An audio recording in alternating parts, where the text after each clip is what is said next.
This spooky sweatshirt is the perfect addition to any fall wardrobe. To make your own, you need a sweatshirt, your design, an iron, and your cutting machine.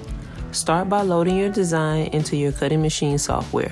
I found a simple design online, saved it to my computer, and will load it into my program.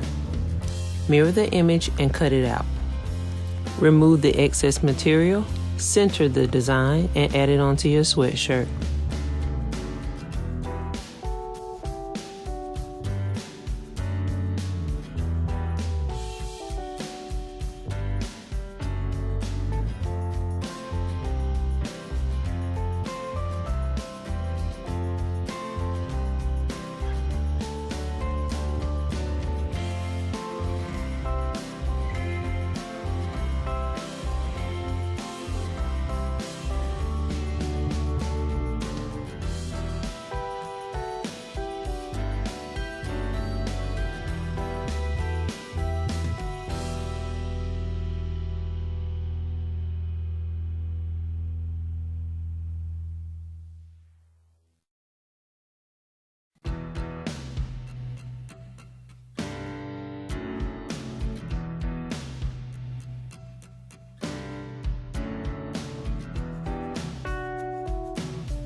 Pair with your favorite pair of jeans, and this craft is complete.